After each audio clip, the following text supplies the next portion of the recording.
ওম শান্তি। আজকের বাংলা মুরলি 29শে আগস্ট 2024। বাবার অমূল্য মধুর মহাবাক্য। বাবা বলেছেন, মিষ্টি বাচ্চারা, তোমরা এখানে পড়াশোনা করতে এসেছো।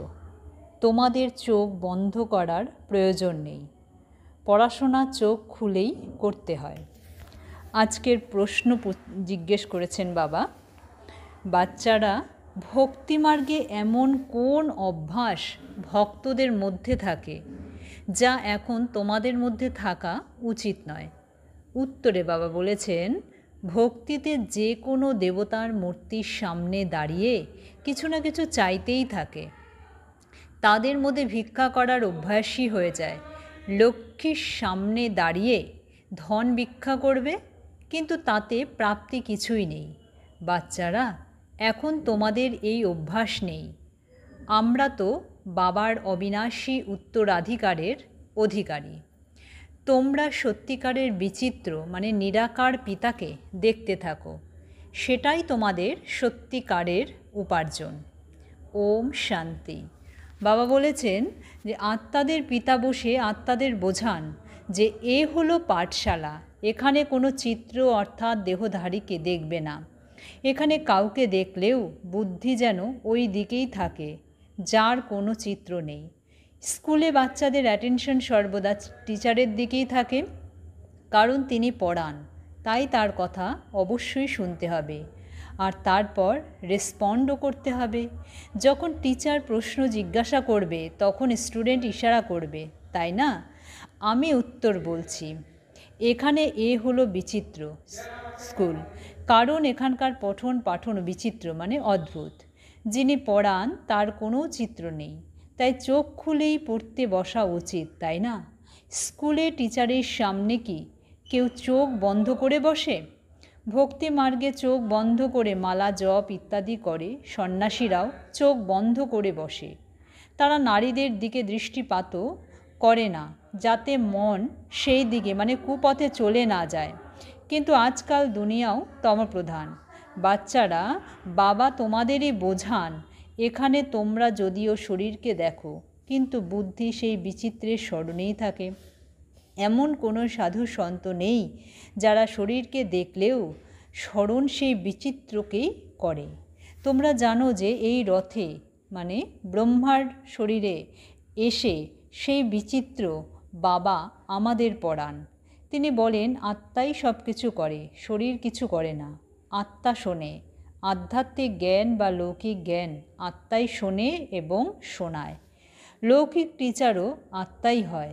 শরীরের দ্বারা লৌকিক পড়া পড়ে, সেও আত্মাই পড়ে। আত্মাই ভালো বা খারাপ সংস্কার ধারণ করে। শরীর তো ভস্ম হয়ে যায়, এ কথা কোনো মানুষ জানে না।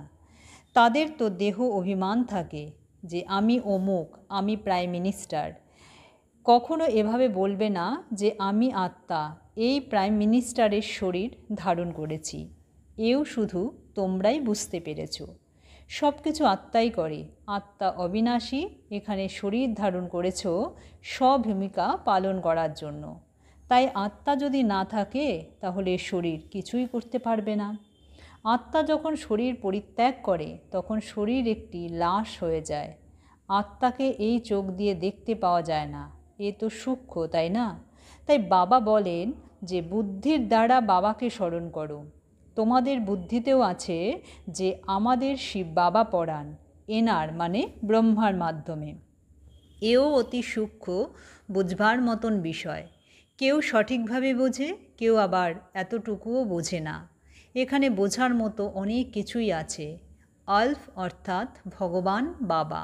শুধু ভগবান বা ঈশ্বর বললে সেই বাবার সম্বন্ধ স্থাপিত হয় না। এই সময় সকলেই প্রস্তর বুদ্ধি সম্পন্ন, কারণ রচয়িতা বাবা রচনার আদি মধ্য অন্তকে জানে না। এই দুনিয়ার হিস্ট্রি জিওগ্রাফি রিপিট পুনরাবৃত্তি হতে থাকে। এখন সঙ্গম যুগ, এ কথা কেউ জানে না, তোমরাই জানো। পূর্বে আমরাও জানতাম না। এখন বাবা এখানে তোমাদের জ্ঞানের দ্বারা শৃঙ্গার সুসজ্জিত করেন। পুনরায় এখান থেকে বাইরে যখন যায় তখন মায়ারূপী ধুলায় লুটিয়ে পড়ে, জ্ঞান শৃঙ্গার নষ্ট করে দেয়। বাবা তো শৃঙ্গার করেন, কিন্তু নিজের পুরুষার্থও তো করা উচিত।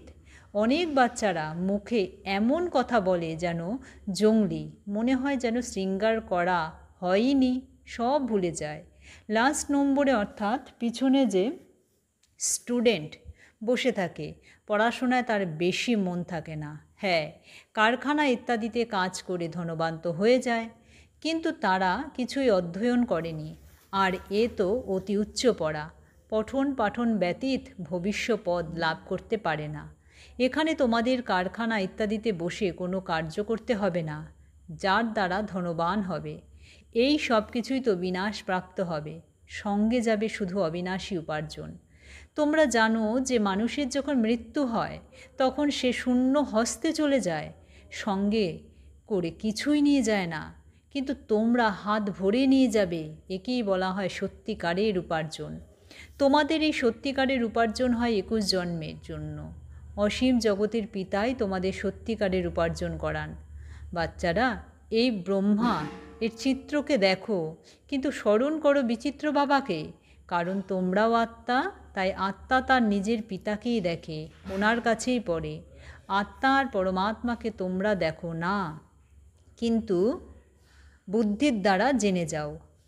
আমরা অর্থাৎ আত্মারা হলাম অবিনাশী, এই শরীর বিনাশী।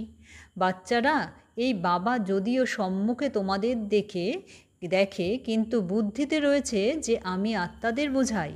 বাচ্চারা, বাবা এখন তোমাদেরকে যা শেখান তা সর্বই সত্য, এর মধ্যে এক রতিও মিথ্যা নেই। তোমরা সত্য খণ্ডের মালিক হয়ে যাও। এ হলো মিথ্যাখণ্ড, মিথ্যাখণ্ড হলো কলিযুগ, সত্যখণ্ড হলো সত্যযুগ। রাত দিনের পার্থক্য। সত্যযুগে দুঃখের কোনো কথাই নেই, নামই হলো সুখধাম। ওই সুখধামের মালিক তো অসীম জগতের বাবাই বানাবেন। ওনার কোনো চিত্র মানে শরীর নেই, আর সকলেরই চিত্র রয়েছে। তাতে কি ওনার আত্মার নামের কোনো পরিবর্তন হয়েছে? ওনারই নাম হলো শিব, আর সব আত্মাকে আত্মাই বলা হয়, বাকি নাম শরীরের হয়। শিবলিঙ্গ নিরাকারেরই প্রতীক। জ্ঞানের সাগর, শান্তির সাগর, এ হলো শিবের মহিমা। তিনি হলেন পিতা, তাহলে পিতার কাছ থেকে অবশ্যই উত্তরাধিকার প্রাপ্ত হবে। এক রচনা উত্তরাধিকার প্রাপ্ত করতে পারে না আর এক রচনার কাছ থেকে। রচয়িতা তার নিজের সন্তানদের উত্তরাধিকারের অর্পণ করবেন। নিজের সন্তান থাকতে কি ভাইয়ের সন্তানকে উত্তরাধিকার দেবে? এখানেও অসীম জগতের পিতা তার অসীম জগতের সন্তানদের উত্তরাধিকার দেন। এই হলো পড়াশোনা, তাই না? যেমন লৌকিক পড়াশোনার দ্বারা মানুষ ব্যারিস্টার ইত্যাদি হয়, যিনি পড়ান তার সঙ্গে আর পড়াশোনার সঙ্গে যোগাযোগ থাকে। এখানে তো যিনি পড়ান তিনি বিচিত্র, তোমরা আত্মারাও বিচিত্র। বাবা বলেন, আমি আত্মাদের পড়াই। তোমরাও জানো যে বাবা আমাদের পড়ান, বাবা একবারই এসে পড়ান, আত্মাই তো পড়ে, তাই না? দুঃখ সুখ আত্মাই ভোগ করে, কিন্তু শরীরের দ্বারা। আত্মা বেরিয়ে গেলে তখন শরীরকে যতই মারো যেন মনে হয় মাটিকে মারছে। তাই বাবা বারংবার বোঝান যে নিজেকে আত্মা নিশ্চয় করে বাবাকে স্মরণ করো। বাবা একথা জানেন যে নম্বরের ক্রমানুসারেই সকলে ধারণ করে। কেউ তো এমন যেন একদম বুদ্ধ, কিছুই বোঝে না। জ্ঞান তো অতি সহজ। অন্ধ, বিকলাঙ্গ, পঙ্গুও এই জ্ঞান বুঝতে পারে, কারণ এ তো আত্মাকে বোঝানো হয়, তাই না? আত্মা বিকলাঙ্গ বা পঙ্গু হয় না, শরীর এমন হয়। বাবা বসে কত ভালোভাবে বোঝান, কিন্তু ভক্তিমার্গের চোখ বন্ধ করে বসার অভ্যাস রয়েই গেছে। তাই এখানেও চোখ বন্ধ করে বসে যেন নেশাচ্ছন্ন। বাবা বলেন, চোখ বন্ধ করো না, সম্মুখে চিত্র দেখলেও বুদ্ধির দ্বারা বাবাকে স্মরণ করো, তবেই বিকর্ম বিনাশ হবে। কত সহজ। যদিও বলে যে বাবা আমরা স্মরণ করতে পারি না, বাবা বলেছেন, আরে লৌকিক পিতা যার কাছ থেকে পার্থিব জগতের মানে হদের উত্তরাধিকার পাও, তাকে তো মৃত্যু পর্যন্ত স্মরণ করো। আর ইনি তো সকল আত্মাদের অসীম জগতের পিতা, ওনাকে স্মরণ করতে পারো না? যাকে আহ্বানও করো, ও গড ফাদার গাইড মি, মানে পথ দেখাও। বাস্তবে এ কথা বলাও ভুল। বাবা তো একজনের গাইড নন, তিনি তো অসীম জগতের গাইড। একজনকে কি লিবারেট মানে মুক্তি করবেন? না, তা করবেন না। বাবা বলেন যে আমি এসে সকলের সদ্গতি করি, আমি আসি সকলকে শান্তিধামে ফেরত পাঠিয়ে দিতে। এখন চাওয়ার কোনো প্রয়োজন নেই, তিনি তো অসীম জগতের বাবা, তাই না? ওরা তো পার্থিব জগতে এসে আমি করতে থাকে। হে পরমাত্মা, আমাকে সুখ দাও, দুঃখ দূর করো, আমরা পাপী নীচ, তুমি দয়া করো। বাবা বলেন আমি অসীম জগতের পুরানো সৃষ্টিকে নতুন বানাতে এসেছি। নতুন সৃষ্টিতে দেবতারা থাকে, আমি 5000 বছর পরে আসি, যখন তোমরা সম্পূর্ণ পতিত হয়ে যাও। এই হলো আসুরি সম্প্রদায়। সদ্গুরু হলেন একজনই, যিনি সত্য বলেন। তিনি বাবাও, টিচারও, সদ্গুরুও। বাবা বলেন এই মাতারাই স্বর্গের দ্বার খুলবে। লেখাও আছে গেটওয়ে টু হেভেন, স্বর্গের দ্বার। কিন্তু এ কথা মানুষ বুঝতে পারে কি? না, পারে না। তারা নরকে পড়ে রয়েছে, তাই না? তবেই তো ডাকে। এখন বাবা তোমাদের স্বর্গে যাওয়ার পথ বলে দিচ্ছেন। বাবা বলেন যে আমি আসি পতিতদের পবিত্র বানাতে আর ফিরিয়ে নিয়ে যেতে। এখন নিজেকে আত্মা নিশ্চয় করে বাবাকে স্মরণ করো, তবেই তোমাদের পাপ মোচন হবে। সকলকে একই কথা শোনাও যে বাবা বলেন মায়াজিৎ জগজ্জিৎ হও। আমি তোমাদের সকলকে জগতের মালিক হওয়ার রাস্তা বলে দিই। পুনরায় দীপাবলিতে মানে দীপমালাতে লক্ষ্মীর পূজা করে, তার থেকে ধন ভিক্ষা করে। এমন বলে না যে স্বাস্থ্য ভালো করো, আয়ু দীর্ঘ করো। তোমরা তো বাবার থেকে অবিনাশী উত্তরাধিকার নাও, আয়ু কত দীর্ঘ হয়ে যায়। এখন হেলথ, ওয়েলথ, হ্যাপিনেস সবই দিয়ে দেন। ওরা তো লক্ষ্মীর থেকে শুধু ধন ভিক্ষা করে, তা পাওয়া যায় কি? না, পাওয়া যায় না। এ এক অভ্যাসে দাঁড়িয়ে গেছে। দেবতাদের সম্মুখে যাবে ভিক্ষা করতে। এখানে তো তোমাদের বাবার থেকে কিছুই চাইতে হয় না। বাবা তোমাদের বলেন মামে কম স্মরণ করলে মালিক হয়ে যাবে, আর সৃষ্টিচক্রকে জানলে চক্রবর্তী রাজা হয়ে যাবে। দৈবী গুণ ধারণ করতে হবে, এতে মুখে কিছু বলার দরকার হয় না। বাবার থেকে যখন স্বর্গের উত্তরাধিকার পাওয়া যায়, তখন তোমরা এদের পূজা এখন করবে কি? তোমরা জানো আমরাই স্বয়ং এমন হব, তাহলে এই 5 তত্ত্বের পূজা কেন করব? এখন তোমরা মন্দির ইত্যাদিতে আর যাবে না। বাবা বলেন এই সব হলো ভক্তি মার্গের সামগ্রী। জ্ঞান তো একটাই কথা, জ্ঞানে তো একটাই কথা, মামি কম স্মরণ করো। বাস, স্মরণের দ্বারাই তোমাদের পাপ মোচন হবে, তোমরা শতপ্রধান হয়ে যাবে। তোমরাই সর্বগুণ সম্পন্ন ছিলে, পুনরায় এমন হতে হবে, এও বোঝে না। প্রস্তর বুদ্ধি সম্পন্নদের জন্য বাবাকে কত মাথা চাপড়াতে হয়, এ তো নিশ্চয়ই হওয়া উচিত। এ কথা কোনো সাধুসন্ত ইত্যাদিরা বলতে পারে না, একমাত্র বাবা ছাড়া। ইনি মানে ব্রহ্মা বাবা কি ঈশ্বর না? তা নন। ব্রহ্মা বাবা কি ঈশ্বর? না, তা নন। ইনি তো অনেক জন্মের অন্তিম লগ্নে এসে উপনীত হয়েছেন। আমি ওনার মধ্যে প্রবেশ করি, যিনি সম্পূর্ণ 84 জন্ম নিয়েছেন। গ্রাম্য বালক ছিল, পুনরায় শ্যাম থেকে সুন্দর হন। ইনি মানে ব্রহ্মা তো সম্পূর্ণরূপে গ্রাম্য বালকই ছিলেন। যখন একটু সাধারণ হয়ে গেছেন, তখনই বাবা প্রবেশ করেন, কারণ এত বড় ভাট্টি তৈরি করতে হয়েছিল। এদের খাওয়াবে কে? তাই অবশ্যই কোনো সাধারণত চাই, তাই না? এইসব বোঝার মতো বিষয়। স্বয়ং বাবা বলেন আমি এনার অনেক জন্মের অন্তিম লগ্নে প্রবেশ করি। যিনি কিনা সর্বাপেক্ষা অধিক পতিত হয়ে গেছেন, পুনরায় পবিত্রও তিনিই হবেন। 84 জন্ম ইনি নিয়েছেন। ততোত্তম মানে তোমরাও তাই। একজন তো নয়, অনেক রয়েছে, তাই না? সূর্যবংশীয়, চন্দ্রবংশীয় যারা হবে তারাই আসবে পুরুষার্থের নম্বরের ক্রমানুসারে। বাকিরা থাকতে পারবে না। দেরি করে যারা আসবে তারা জ্ঞানও কম শুনবে, পুনরায় দেরিতেই আসবে। আচ্ছা, মিষ্টি মিষ্টি হারানিধি বাচ্চাদের প্রতি মাতা পিতা বাপ দাদার স্মরণে স্নেহ সুমন আর সুপ্রভাত।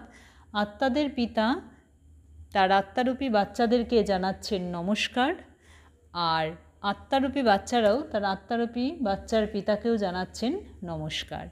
ধারণার জন্যে মুখ্য সার 1 নম্বর, বাবা যেভাবে জ্ঞান শৃঙ্গার করেন তা স্থায়ী রূপে বজায় রাখার পুরুষার্থ করতে হবে। মায়ারূপী ধুলায় জ্ঞান শৃঙ্গার যেন নষ্ট না হয়ে যায়। ভালোভাবে পড়ে অবিনাশী উপার্জন করতে হবে। 2 নম্বরে বাবা বলেছেন, এই চিত্র অর্থাৎ দেহধারীকে সম্মুখে দেখেও বুদ্ধির দ্বারা বিচিত্র বাবাকে স্মরণ করতে হবে। চোখ বন্ধ করে বসার অভ্যাস করা উচিত নয়। অসীম জগতের পিতার কাছে কিছুই চাওয়া উচিত নয়। আজকের বরদান দিয়েছেন বাবা, সময়ের মহত্বকে জেনে ফার্স্টে আসার জন্য তীব্র গতির পুরুষার্থী ভব। বিস্তারে বাবা বলেছেন, অব্যক্ত পার্টে আগত আত্মাদেরকে ফার্স্ট আসার বরদান প্রাপ্ত হয়েছে। তাই সময়ের মহত্বকে জেনে প্রাপ্ত হওয়া বরদানগুলিকে স্বরূপে নিয়ে এসো। এই অব্যক্ত পালনা সহজেই শক্তিশালী বানিয়ে দেয়। এই জন্য যত এগিয়ে যেতে চাও এগিয়ে যেতে পারো।